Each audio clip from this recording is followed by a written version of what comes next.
Okay, thank you everybody for joining us today.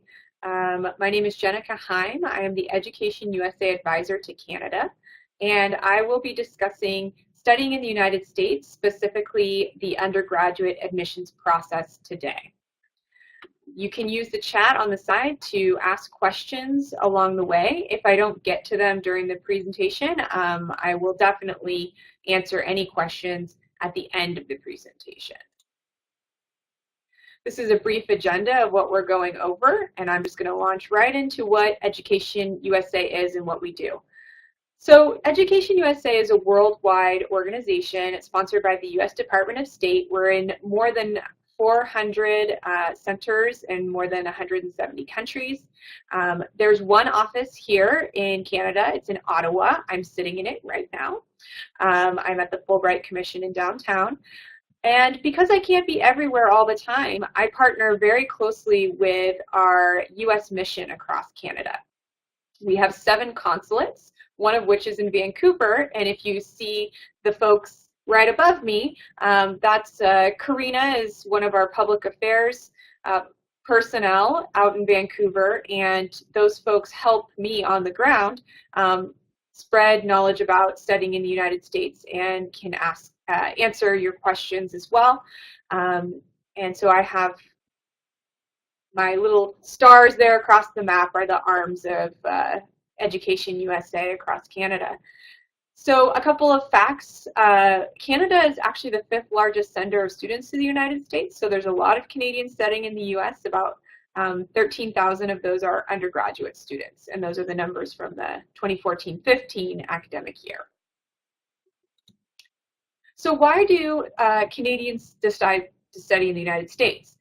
Feel free to, in the chat, put a couple of reasons that either you or your students have decided to study in the US.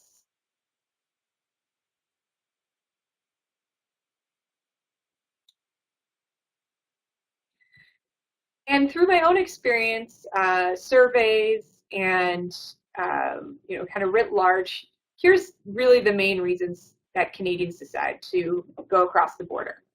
Reputation, prestigious universities. I do work with a lot of students who are aiming for the most selective of US institutions. Financial incentives such as athletic scholarships. There's a lot of Canadian undergrads interested in participating in NCAA competitive sports. Many of the prestigious institutions use needs-blind admission. So if you come from a background where you don't have much money, oftentimes you can get a lot of financial support from these institutions. There are some institutions with border tuition agreements, or different discounts for Canadian students that can be quite attractive. And there's a diversity of options. In Canada, there's 100 universities and about 150 colleges.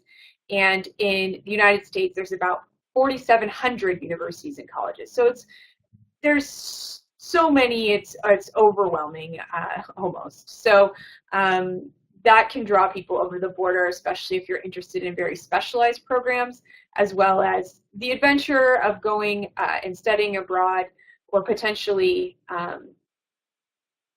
going for personal connections to family that you might have there.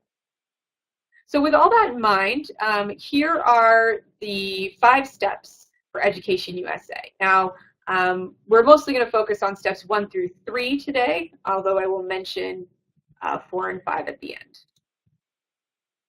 Researching your options. So, like I said, 4,700 options out there. So here are some steps that students should engage in to start narrowing down the list. You need to start in grade 11 if you're in high school, or if you're in college, first year of college. You should contact your Education USA advisor.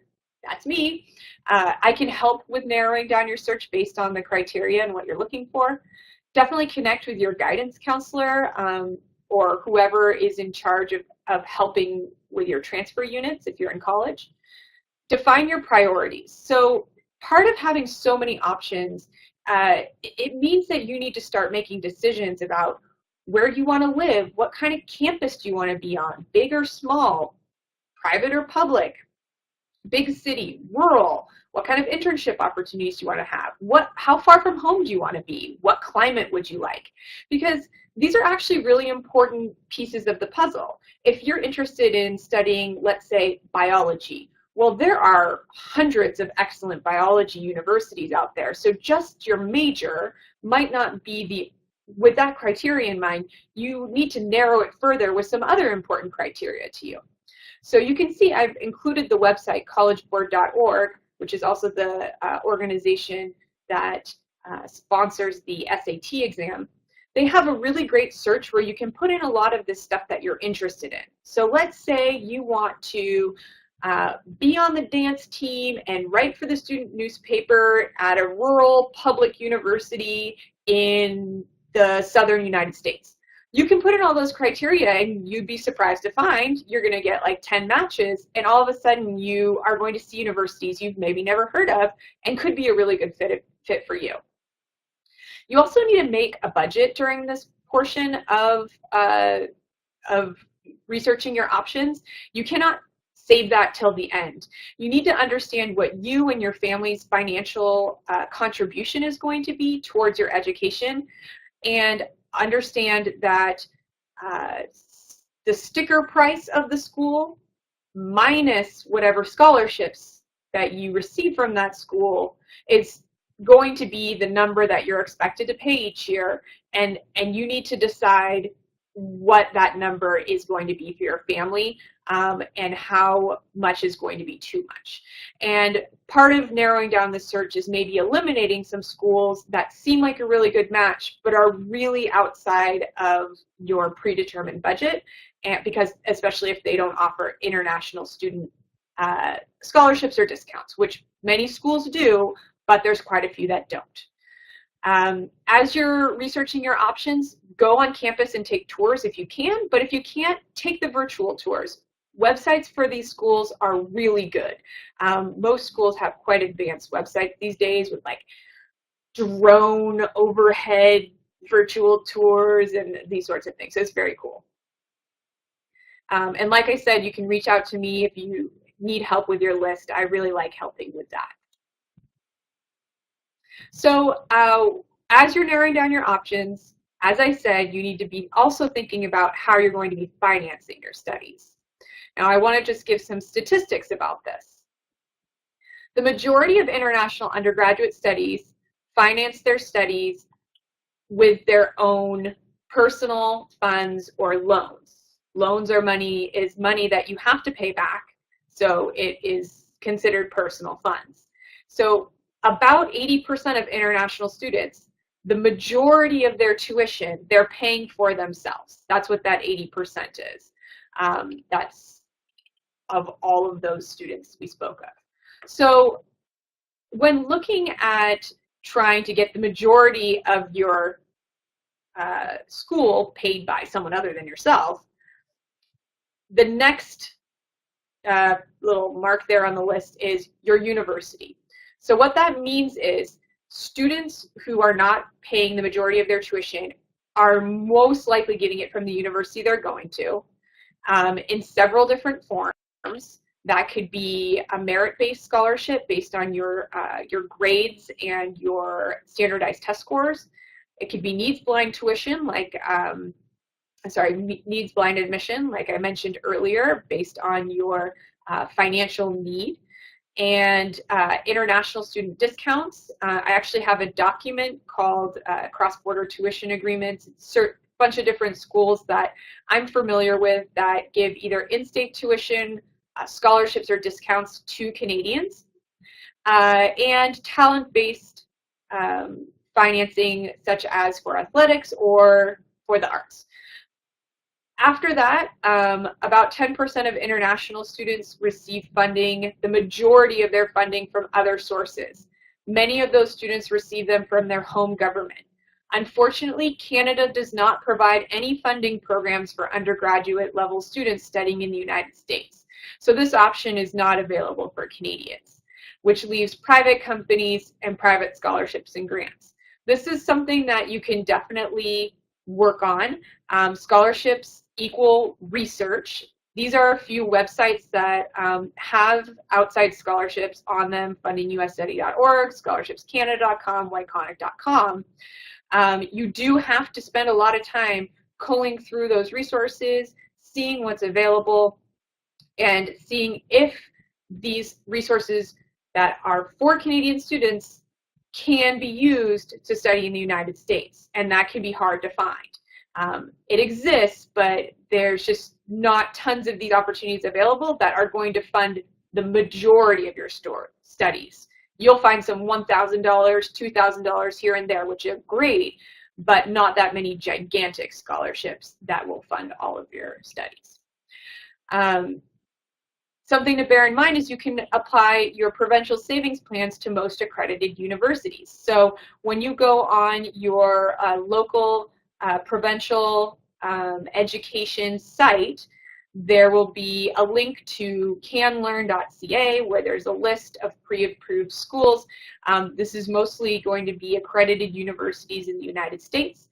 And you can, if your school is not on the list and it's an accredited school, you can usually fill out a petition to have that school added. I know on the OSAP website, which is the Ontario website, there's a very clear area where you get a form for this. I was on the Yukon website earlier, and I saw that they also accept the CanLearn schools. I didn't necessarily see the exact part on where to do the petition, but if anybody's interested, I would be willing to follow up with you with that information. So here's some samples of university costs. I know that the printing got a little bit small there, and I went ahead and used examples that would be pertinent to students at Yukon College. So Minot State University, this is just for example, this is a school where many Canadians attend. They give in-state tuition for Canadian students because it's in North Dakota and there's a low cost of living. Overall, the expected financing for a student is close to $16,000 in a year. That's with tuition, housing, and other incidental costs that you would have in a year.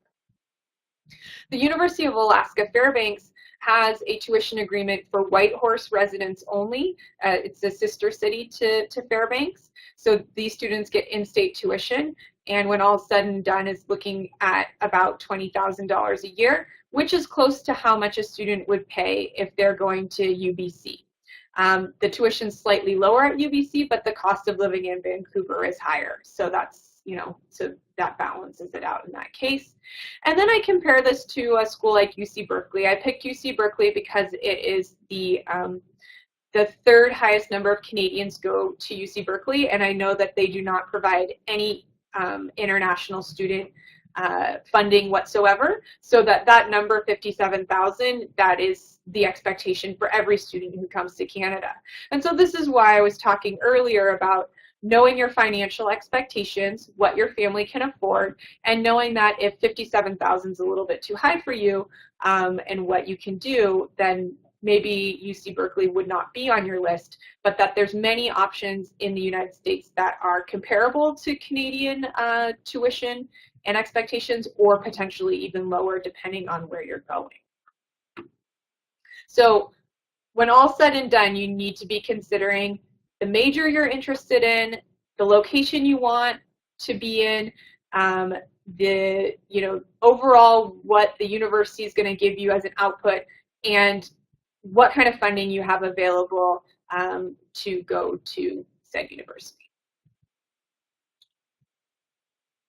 So step 3, this is the meat and potatoes part of the presentation here, which is completing your application. What's on the application and what's expected of students. So these are the application requirements that are consistent, fairly consistent from one university to the next. You must go on a university's website and see what their specific requirements are, because they're all going to be slightly different. In the United States, there is no one governing body of all 4,700 institutions. In Canada, example, here in Ontario, there's 21 Ontario universities, and if you want to apply to one of them, there's one application. And it streamlines everything because the education is provincially run. In the US, the states have some state-run public institutions that have some streamlined applications. So I mentioned UC Berkeley earlier, and I'm going to give a little plug. We're doing a presentation tomorrow on the UC application and how to fill that out. The UC system has their own application for applying to any one of their campuses. However, if you want to apply to Stanford, that is not a UC campus, and they will have another, potentially the common application, potentially their own application.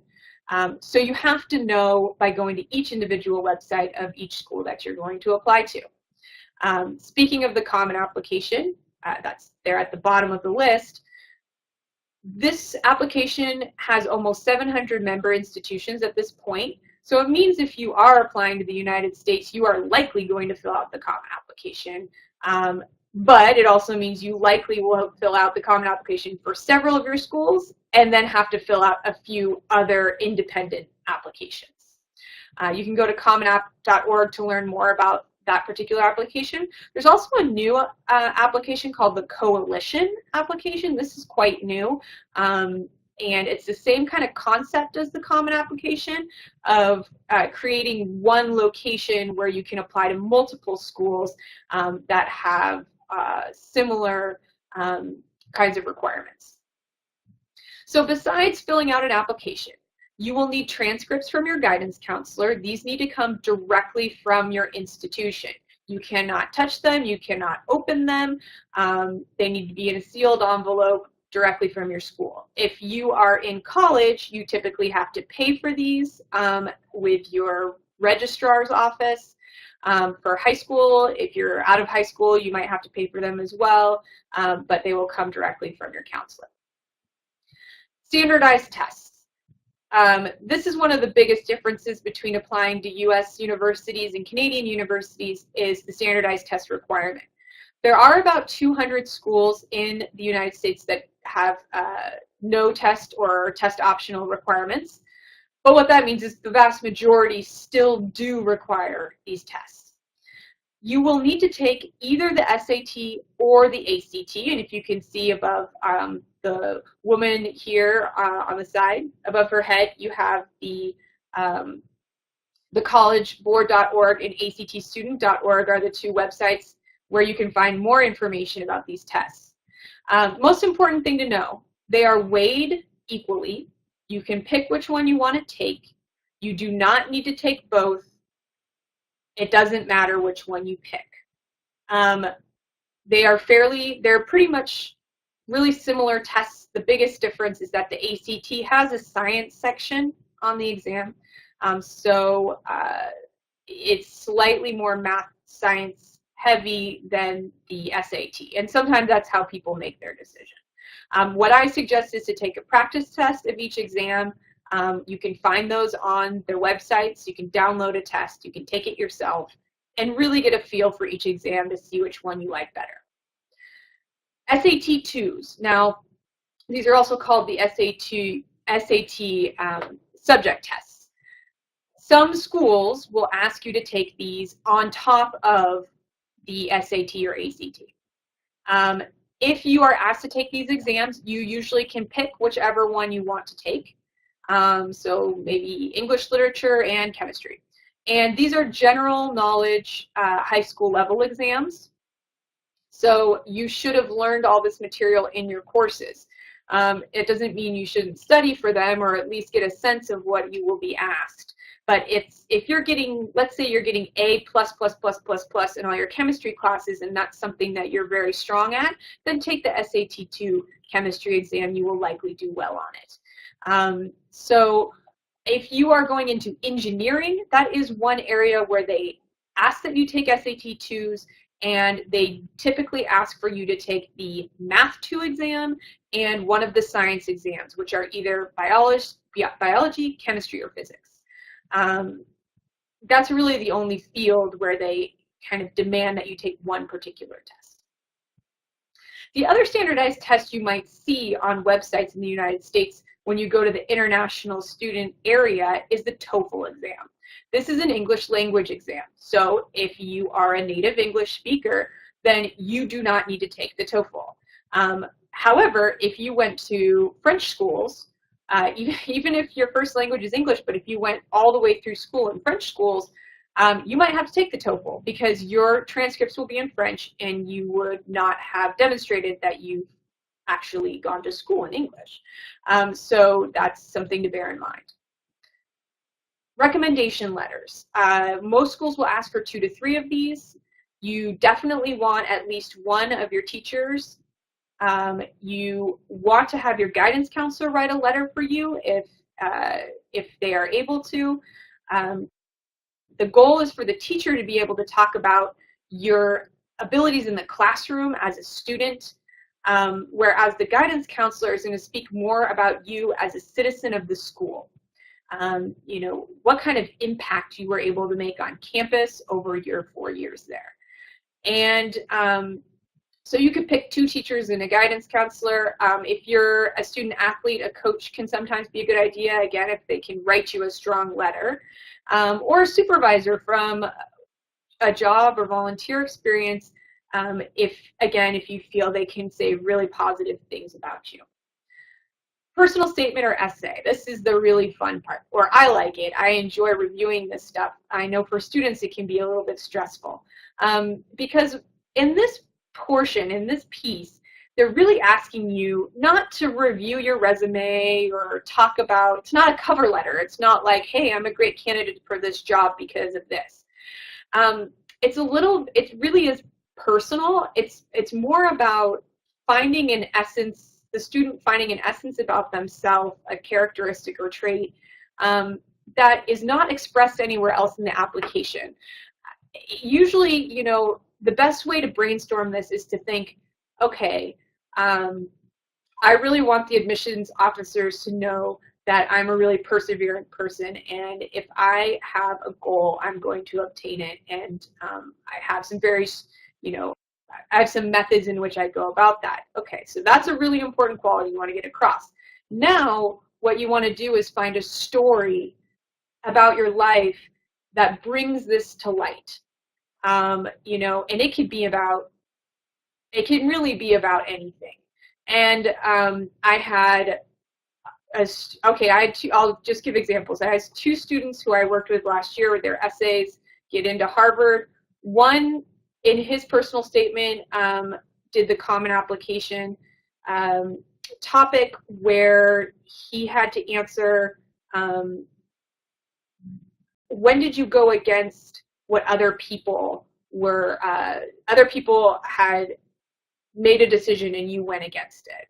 And he was a swim instructor, and he worked with a deaf girl that nobody else wanted to work with, and so that was a really nice story about, you know, working with that student, and it gave a lot about his personality of like just seizing the moment, working with the student, how much he learned from her. And then another student who got into Harvard, also her story was much different. She had scoliosis, and so she focused on how having that doesn't define her and makes her stronger. And so oftentimes if students have persevered through some sort of illness or struggle in their background, oftentimes it's a really good thing to write about because it really doesn't show up anywhere else in the application. Resume. In the application itself, you usually have to give some information about anything else you do outside of school, extracurriculars, awards, volunteering, and sometimes you will be asked to actually attach a resume. If this is given as an option, do it. It's really important for students, whenever there's something optional, it's not an option, do it. Because if you're allowed to do it, you should include it. It only makes your application stronger. This is where students from grade 9 should really be taking every award they've ever received and putting it in a folder and putting it on a spreadsheet and just keeping track of all of this stuff, because it does matter that you got the highest math achievement award in grade 9 of your whole school. These things are important and should be on the application. Lastly, for arts students, typically the most important part of their application is going to be a portfolio or an audition for students who are doing performance.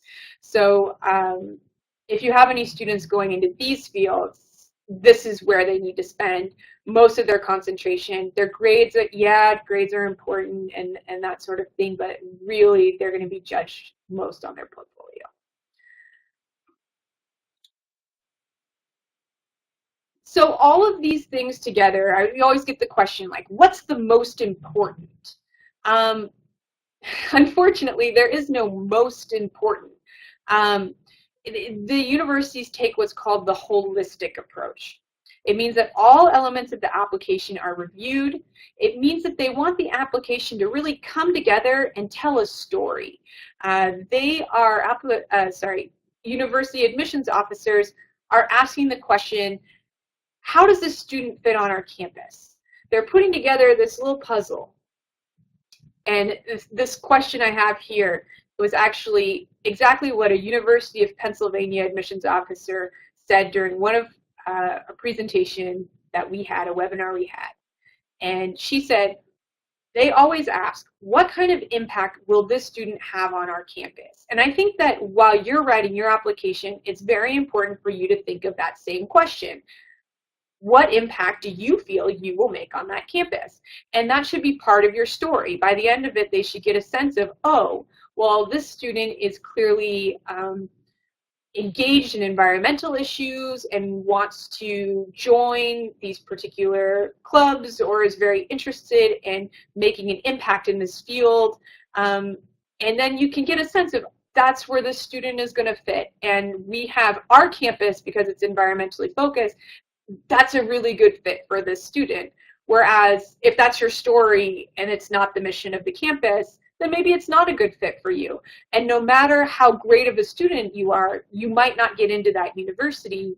And so that's something to also bear in mind, that you can be the best student in the entire world, but at these very selective universities, you might not get in because you just might not be determined to be the best fit for that school. So the best you can do is put out your A+ effort on your application and then see what happens on the other side. Remember that those letters of recommendation and essays are very important, especially for very selective schools. I mean, if you're shooting for the top selection of schools, good grades are the norm. I mean, you have to have excellent grades as kind of a base level. And then from there, it's all the other parts of your applications that rounds you out. When you go down from there for like the somewhat selective schools, then the grades might have a little more variance. But no matter what, these other pieces are very, very important. And you should not wait to the last minute for them. You should do a lot of revisions. Oh, that's the one other thing I always like to say about the essay. The first time you write an essay, it is not going to be good. That's why it's called a first draft. Okay, so you have to write a first draft that isn't good, acknowledge that, and then put it aside, come back to it later, do another draft, have someone else read it. It needs that back and forth process before it's going to become good or hopefully even a great essay. So that leads us to the last couple of steps, which I said I'm going to go through really briefly, especially because Canadian citizens do not need to apply for a student visa to study in the United States. It makes the process pretty streamlined and fairly easy.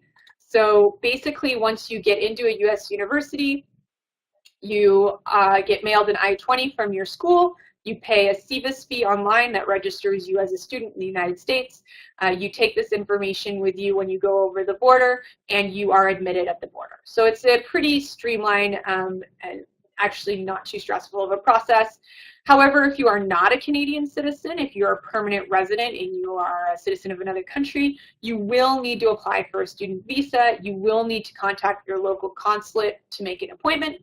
And it's important to know that while I do know some things about the basics of these visa categories, I cannot provide specific visa support through EducationUSA. I'm not trained in that. And then lastly, once you are admitted to the school of your choice and are interested and are getting ready to go, then I will have pre-departure orientation. This last year I did it in May. It's recorded. If you're interested in it, it's recorded on my YouTube channel, so you can watch that. But I do one every spring to make sure people are ready and have a chance to ask more questions about actually leaving for the US. As I mentioned before, I have a webinar tomorrow about understanding the UC, which is the University of California application, and that's going to be given by Mandy Lowe from UC Riverside.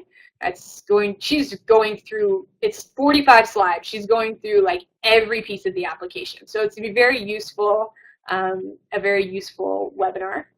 And then the next undergraduate webinar after that, October 6th, we're going to talk more about choosing your essay topics. So some of the things that I already kind of briefly went over today, our guest speaker on that day is going to be going in depth on explaining. I'm just giving myself a reminder. It's Utah State University. The two of the admissions officers from there named Chris and Ben that will be presenting on that topic. And if you haven't already, follow us on all the social media channels and check out, like I said, on YouTube. That's our YouTube channels if you want to see some of our other webinars that we've done. And on the blog, we've got some great student stories, including one of those Harvard essays that I mentioned. I recently posted that so you can get a good sense of what a great essay looks like. And at this point, I would like to open the floor to questions. Please let me know what I can answer for you. And thank you for attending today. And I've unmuted the classroom.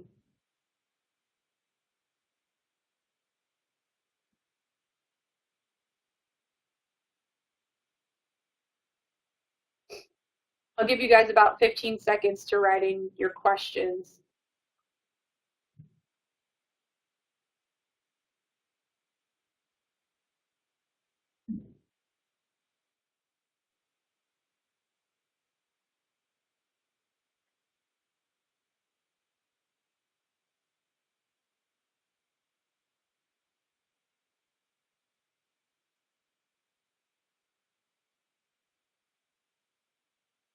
Great, Rick. Well, I'm glad I could help out, and I've got your information. So I do travel to Toronto at least once a year, and if you would like, I can give this presentation to your students or something even more specific depending on what your students' needs are. So thank you for attending today.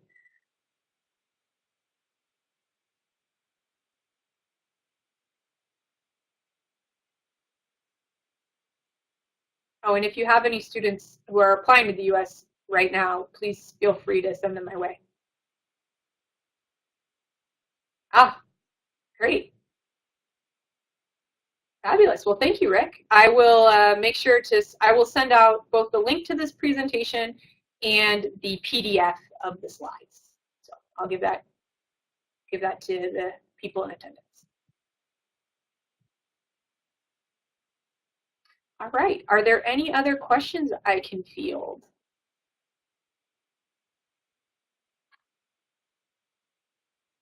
Yes, John. As I just mentioned, I'm going to send out the video recording to you and those in attendance, and also the slides.